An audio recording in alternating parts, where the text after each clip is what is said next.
চন্দ্র এবং মঙ্গলের ক্ষেত্র বিনিময় যোগ।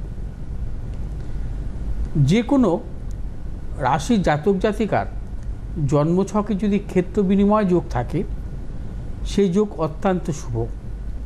অর্থাৎ এক্ষেত্রে চন্দ্র এবং মঙ্গলের যে ক্ষেত্র বিনিময় যোগ বিশেষভাবে শুভ ফল পাওয়া যায় চন্দ্রের মহাদশায় এবং মঙ্গলের মহাদশায়।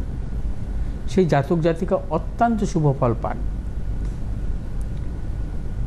এবং দেখা যায় যে বিশেষ করে যদি চন্দ্র কখনো কেন্দ্রপতি বা ত্রিকোণপতি হয়, বা মঙ্গল যদি কেন্দ্রপতি বা ত্রিকোণপতি হয়, সেক্ষেত্রে কিন্তু শুভ ফল পাওয়া যায়।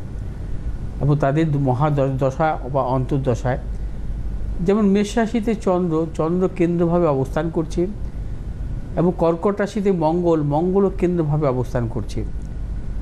যদি কখনো কোনো জাতক জাতিকার এই ধরনের ক্ষেত্র বিনিময় যোগ থাকে, তাহলে চন্দ্রের দশা মঙ্গলের অন্তর্দশা বা মঙ্গলের দশা চন্দ্রের অন্তর্দশায় অত্যন্ত শুভ ফল মেলে তাদের জীবনে। এই ধরনের যুগে ক্ষেত্রে তাদের জীবনে উচ্চশিক্ষা, কর্মক্ষেত্রে সাফল্য, প্রবল অর্থনৈতিক সাফল্য এবং প্রবল সম্মানও প্রাপ্তি ঘটে। তার পাশাপাশি চন্দ্র মেষ রাশিতে অবস্থান করছে দুটি শুভগ্রহ মধ্যগত। একদিকে হচ্ছে বৃহস্পতি, আরেকদিকে হচ্ছে বুধ শুক্র। অর্থাৎ চন্দ্র শুভগ্রহ মধ্যগত থাকলে একে বলা হয় ধূর্ধরা যোগ। ধূর্ধরা যোগ অত্যন্ত শুভ যোগ। আমি আপনাদের কাছে এর আগের দিন আলোচনা করেছিলাম অভয়াচারী যোগ। অর্থাৎ রবি যদি কখনো কোনো শুভগ্রহ মধ্যগত থাকে, তাহলে হয় অভয়াচারী যোগ।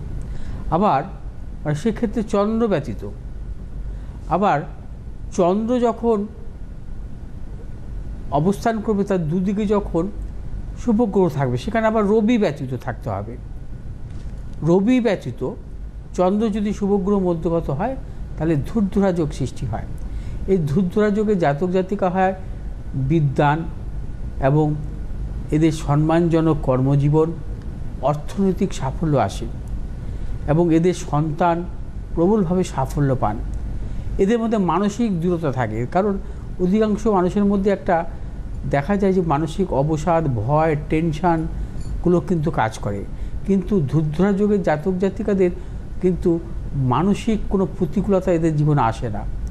এরা জীবনে কিন্তু কঠোর টাইপের হয় এবং দৃঢ়চেতা, এবং অত্যন্ত মানসিক জোরও এদের মধ্যে থাকে। আজ আবার প্রীতিযোগও অত্যন্ত শুভ। প্রীতিযোগের জন্মগ্রহণকারী জাতক জাতিকার জীবনেও কিন্তু নানাবিধ সাফল্য, অর্থনৈতিক সাফল্য, কর্মগত সাফল্য, এবং এদের জীবনে কিন্তু বিশেষ করে এরা পরোপকারী টাইপের হয়ে থাকেন। এরা দয়াবান বা পরোপকারী টাইপের থাকেন। এবং প্রীতিযোগের জাতক জাতিকাদের মধ্যে দেখা যায় এরা আধ্যাত্মিক প্রবণ মানসিকতার হন। আজকের দিনে বিশেষ করে কোন কোন রাশির জাতক জাতিকাদের ক্ষেত্রে শুভ ফল পাওয়া যেতে পারে?